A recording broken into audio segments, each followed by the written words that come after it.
최근에 저녁이 있는 삶에 대한 관심이 높아지면서 일하는 문화를 바꿔야 한다 이런 여론들이 많습니다. 특히 퇴근 후에도 메신저로 업무 지시 받는다 이렇게 답한 직장인이 10명 중 8명을 넘었는데요. 어제 이와 관련한 근로기준법 개정안이 발의돼서 눈길을 끌고 있습니다. 관련 내용 법률 전문 로이슈의 이슬기 기자와 얘기해 보겠습니다. 네, 안녕하십니까? 안녕하십니까? 네, 먼저 퇴근 후에 카카오톡 메신저로 업무 지시하는 것과 관련해서 이 법안이 국회에서 발의가 됐습니다. 어떤 내용입니까? 네, 직장인이라면 퇴근 후에도 카카오톡과 같은 메신저로 업무 지시를 받아본 적 있으실 텐데요. 네. 이런 관행을 금지하기 위한 법안이 발의됐습니다. 국민의당 이용호 의원이 대표 발의한 근로기준법 일부 개정안을 보면 사용자가 근로자에게 근로시간 외의 시간에 휴대전화 등을 이용해 직접적 혹은 간접적으로 업무 지시를 내리는 등 사생활의 자유를 침해해서는 안 된다고 규정했습니다. 예. 네, 해당 법안은 퇴근 후 SNS를 통한 직접적인 지시뿐만 아니라 단체 채팅방을 통한 간접적인 업무까지도 제한 대상에 포함했습니다. 예외도 있습니다. 네. 만약 근로시간 외의 시간에 업무 지시를 내릴 만한 정당한 사유가 있다면 이를 연장 근로로 보고 통상 임금의 50% 이상을 가산해 지급하도록 했습니다. 네, 정부도 최근에 이런 것 때문에 이게 좀 카톡으로 업무를 퇴근 후에 지시하는 것에 제한을 하겠다 이런 얘기도 나왔는데요. 네, 그렇습니다. 정부도 비슷한 내용으로 업무 지시 관행을 개선하기 위해 대책 마련에 나섰습니다. 고용노동부는 근로시간 외 업무 지시를 제한하는 등 근로자의 휴식권을 보장하는 대책 마련을 추진하고 있습니다. 최근은 SNS를 통한 업무 지시 때문에 실질 근로시간이 늘어나거나 근로자들이 피로감을 호소하는 등 부작용이 있기도 하고요. 또 일과 가정의 양립이 어려워진다는 분석 때문인데요.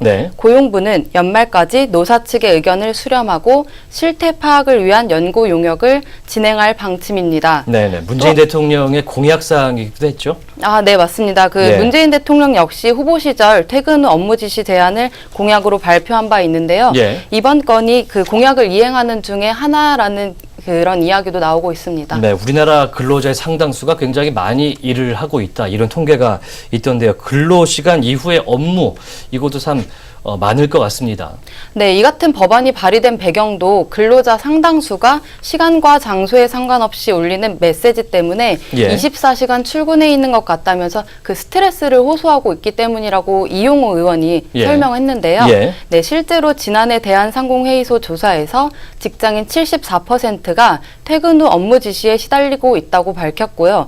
이 가운데 60%는 극심한 스트레스를 겪고 있다고 답한 것으로 나타났습니다. 네, 문제는 이 중 급한 업무 처리로 인한 연락은 절반도 안 되는 42.2%에 불과했고요. 30%는 생각났을 때 시키는 게 편해서라고 답한 것으로 나타났습니다. 굉장히 즉흥적인 그런 업무 지시가 많은 것 같네요. 그렇다면 역시 노동시간 자체가 긴 것도 문제겠죠? 네, 맞습니다. 그 과도한 노동시간 역시 문제로 꼽히고 있는데요.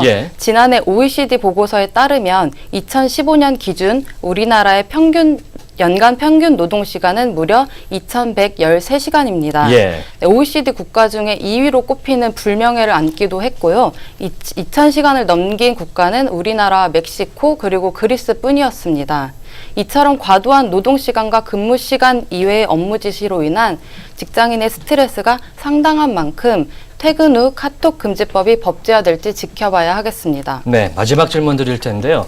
사실 직장인들의 저녁이 있는 삶이 어떻게 구현이 될지 좀 지켜봐야겠는데 다른 나라에도 이런 사례, 법안들이 있습니까?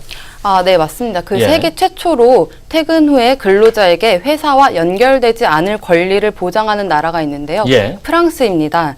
프랑스는 올해부터 근로자 50명 이상인 기업을 대상으로 퇴근 후 업무 연락 금지 조항을 노동개혁 법안에 포함시켜서 시행 중입니다. 네, 사측은 근로자가 퇴근 후 회사와 연결되지 않을 권리를 보장해야 한다는 내용을 담고 있는데요.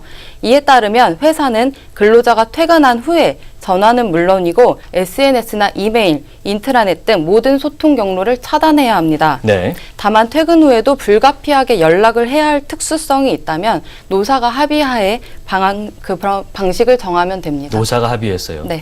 네, 독일에서도 뭐 이런 법안들이 들어오고 있는 걸로 아는데 우리나라에서도 어떻게 될지 좀 지켜보도록 하겠습니다. 지금까지 로이슈의 이슬기 기자였습니다.